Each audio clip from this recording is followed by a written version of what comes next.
Oh, we always do cool stuff. We don't mess with cars around here because I just walk everywhere. But I do stuff with technology. I invented a new app called Bonk. Have you heard of this? Bounce? Bonk. Bonk? Yeah, it's Bonk. It takes a picture of your face. Would you like to try it? No. Whether it was ego-driven directors, method actors who wanted too many takes, or performers who couldn't handle his efficient directing style, many Hollywood personalities that made legendary director and actor Clint Eastwood see red behind the camera. There were definitely Hollywood names who got under Clint's skin. And trust me, when they pushed him too far, that famous Eastwood scowl became very, very real. How many men are you gonna have to hang to heal your scar? I've already been there, Judge. In your wagon and in that hole you call a jail? So let's get into it. Starting with number 6 on our countdown, Leonardo DiCaprio, a leading man who discovered that Eastwood's legendary efficiency doesn't leave room for perfectionism. When method acting meets old-school efficiency, sparks are bound to fly. Leonardo DiCaprio and Clint Eastwood had documented tension during the filming of 2011's J. Edgar, and it centered around Eastwood's famously no-nonsense directing approach. Now, Caprio, and that must be... It is. It's an exciting project because of Hoover's life. First place, he's got famous for his idiosyncrasies. Also was the most powerful guy in the country for a long time. Who would be candidates and stuff. He chose Lyndon Johnson to be the Vice President of the United States. And yet it's not that you ever solve a character like that and then see what people think. Man. A complicated man, yeah. DiCaprio, known for his dedication to his craft and intent to immerse himself completely in his roles, found himself butting heads with Eastwood's ultra-efficient filming style. The director rarely offered actors more than one chance to deliver a scene, which naturally kept production costs down but left little room for the kind of exploration DiCaprio was used to. Is that legal?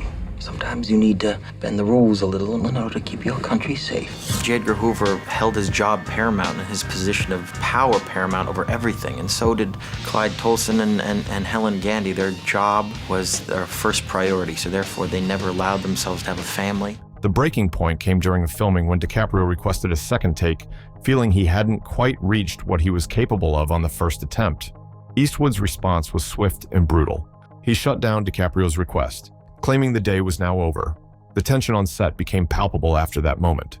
Co-star Armie Hammer experienced similar frustrations, claiming Eastwood took one of his rehearsals, complete with Hammer holding his script, as his first take and refused to do another. Industry insiders noted that DiCaprio has never publicly commented on his working relationship with Eastwood, but given his dedication to his craft, there's a very good chance his time working with Clint Eastwood is over for good. Despite the professional tension, DiCaprio still slashed his usual $20 million fee down to just $2 million to work on the project, showing his initial enthusiasm for the collaboration that unfortunately soured during production. But if you thought DiCaprio's perfectionism clashed with Eastwood's style, wait until you hear about number 5 on our list. Tom Hanks, a beloved actor who felt the director's infamous impatience during a major blockbuster. America's sweetheart, Tom Hanks, discovered firsthand that working with Clint Eastwood requires nerves of steel. The beloved actor worked alongside Eastwood for the first time on his 2016 direction, Sully, Miracle on the Hudson. The movie was a glowing success, both critically and commercially, but off-screen, Hanks became rather frustrated with the director's brazen obstinacy. During an appearance on The Graham Norton Show, Hanks spoke candidly about his experience making Sully. He revealed that Eastwood treats his actors like horses because when he did the 60s series Rawhide, the director would shout, "Action," and all the horses bolted. What really got to Hanks was Eastwood's unconventional directing approach. Instead of the traditional action and cut commands, Eastwood would say in a really quiet, soft voice, "All right, go ahead." And instead of shouting cut, he says, "That's enough of that." While on the interview trail promoting the Oscar-nominated movie, Hanks comically revealed the downside of working with Eastwood, telling Graham Norton, "You certainly don't want one of those Eastwood looks." The comment was delivered with Hanks's characteristic humor, but industry veterans knew there was real tension beneath the surface. And Clint Eastwood directed this film. Yes, he did. And he did a beautiful job. No, I love the guy. No, seriously. both. No. The clash represented a fundamental difference in working styles. Hanks, known for his collaborative approach and willingness to explore different takes, versus Eastwood's legendary preference for capturing lightning in a bottle on the first attempt. But even Hank's diplomatic frustration pales in comparison to number 4 on our list, Spike Lee, a fellow directing legend whose public feud with Eastwood became one of Hollywood's most heated exchanges. About, when You're trying to get me in trouble here. what do you want me to tell Romney? I can't tell him to do that. Can't do that to himself. You're crazy. You're absolutely crazy. When two of Hollywood's most outspoken directors collide, the results are explosive. The clash between old-school Hollywood professionalism and new-wave social consciousness reached its peak when Clint Eastwood had to deal with Spike Lee's passionate criticism of his war films. The feud erupted when Spike Lee criticized Eastwood's 2006 World War II films Flags of Our Fathers and Letters from Iwo Jima for their lack of black soldiers. Lee was quoted by The Guardian saying, "Clint Eastwood made 2 films about Iwo Jima that ran for more than 4 hours total, and there was not one Negro actor on the screen." No, Clint Eastwood did 2 films about Iwo Jima back to back, and if you blinked. Eastwood's response was characteristically blunt and brutal. He shot back, "The story is Flags of Our Fathers, the famous flag-raising picture, and they didn't do that. If I go ahead and put an African-American actor in there, people would go, this guy's lost his mind. I mean, it's not accurate. A guy like him should shut his face." Lee was less than impressed by Eastwood's shut his face comments and fired back, "First of all, the man is not my father, and we're not on a plantation either. He's a great director. He makes his films, I make my films. And a comment like, a guy like that should shut his face, come on, Clint, come on. He sounds like an angry old man right there." And the feud became so bitter that Steven Spielberg had to intervene to cool tensions. Spielberg called Eastwood on Lee's behalf to settle the dispute, explaining how their statements had been taken out of context. Lee eventually ended the feud at a Lakers game, telling Spielberg, "Steven, it's over with Clint Eastwood." But as explosive as the Lee controversy was, it was nothing compared to number 3 on our list, John Wayne, a legendary Western star whose disapproval cut Eastwood to the core. The clash between the old guard and the new face of Westerns created one of Hollywood's most legendary feuds. John Wayne did not agree with Clint Eastwood's nuanced approach to the Western genre, and their conflict represented a fundamental generational divide in how America saw itself on screen. Your character was, I think, the first movie character, really, who didn't wait for the other guy to draw his gun. Yeah, well, it doesn't make sense. Why would you wait? I never could understand that. Some years later, and he was working with John Wayne, the villain sneaks around the room, and John Wayne comes up behind him, and he says, "Then just shoot him." And he said, there was a long pause, and he said, John Wayne said, "You mean I shoot him in the back?" And he says, yeah, you shoot him, just shoot him, get rid of him, because you got 4 other guys in there. "I don't shoot anyone in the back." And Don made a terrible error. He said Clint Eastwood would have shot him in the back. And he said Wayne turned blue. He said, "I don't care what that kid would have done, I don't shoot him in the back." The tension began during Eastwood's rise to prominence in spaghetti westerns like The Good, the Bad, and the Ugly. Wayne became increasingly irritated as critics compared the 2 stars with each other. While Wayne always played the hero who saves the day and sweeps the leading lady into his arms, Eastwood challenged this style with his own more rugged, lonesome cowboy demeanor. The feud between the 2 actors erupted following the release of Eastwood's 1973 movie High Plains Drifter. The movie was, by far, his darkest western to date, much to Wayne's dissatisfaction. Shortly after the movie's arrival, Eastwood sent Wayne a letter asking his idol if he'd like to collaborate on a new project. $2,000. It's a lot of money. Takes me 3 years to earn it. Tell me, isn't the sheriff supposed to be courageous, loyal, and above all, honest? Yeah, that he is.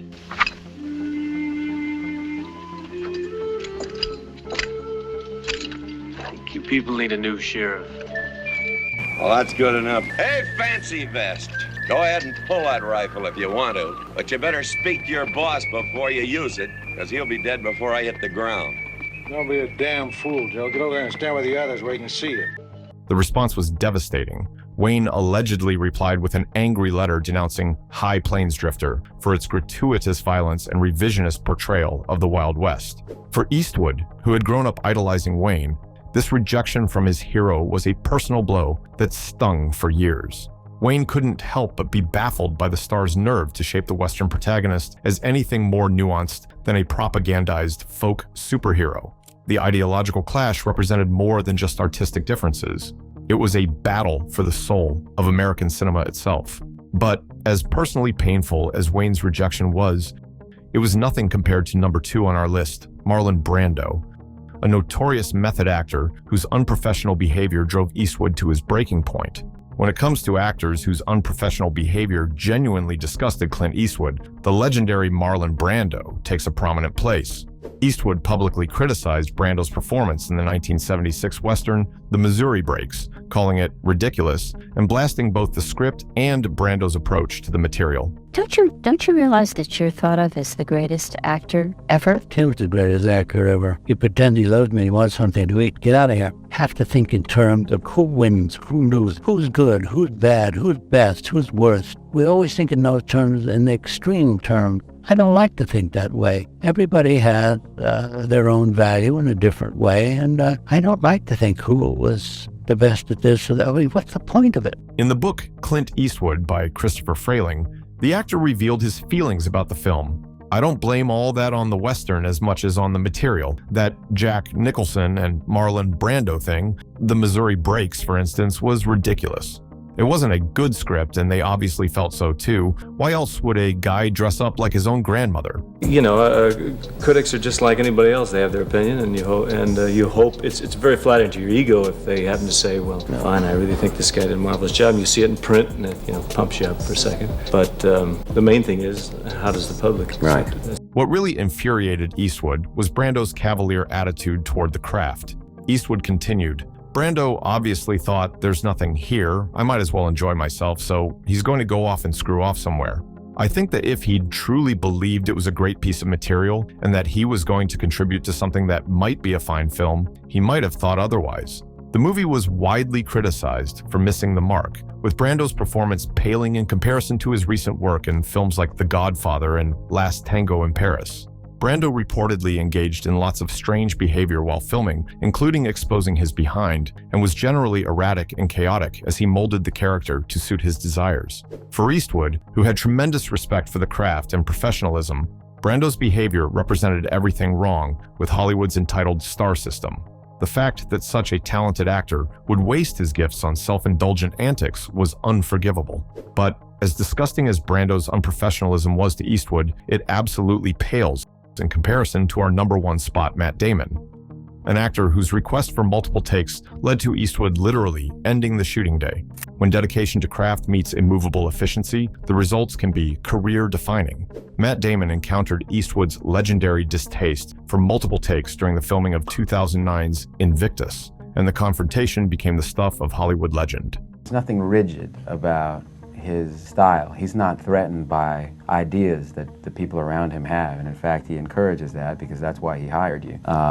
He gets out of everybody's way. He controls everything enough to basically create an environment that is just permissive and of people's input, and he trusts the people that he's hired. In 2021, Damon appeared on Hot Ones and discussed his nerve-wracking experience making the film with Eastwood. He revealed, "It was a little terrifying because I was playing a South African, and that's a really hard accent to do."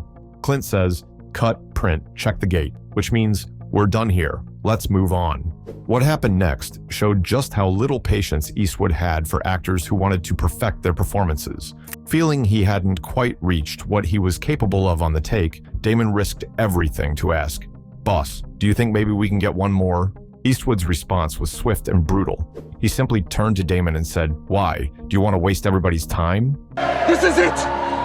This is our destiny! Clint does one take, so I worked on that South African accent like an office job, from Monday to Friday, from 9 in the morning till 5, like it was an office job. We worked for about 6 months on that thing, because I knew I was only gonna get one take. I knew that I got it right, but I was like, "Hey boss, can I have another one?" And he just turned to me and goes, "Why? Do you want to waste everybody's time?" And I was like... The confrontation perfectly encapsulated Eastwood's philosophy versus modern acting methodology. Eastwood is notorious for expecting his actors to come prepared when they step on one of his sets. He's loath to shoot more than 1 or 2 takes of any scene because he values the spontaneity that comes from that first authentic moment. As Eastwood explained in 2005 to Film Comment, The objective is to make everything sound like the first time it's said, so the only thing I can do is try to pick it up the very first time it is said. So a lot of times, I'll do it that way. I know some people don't like to do that.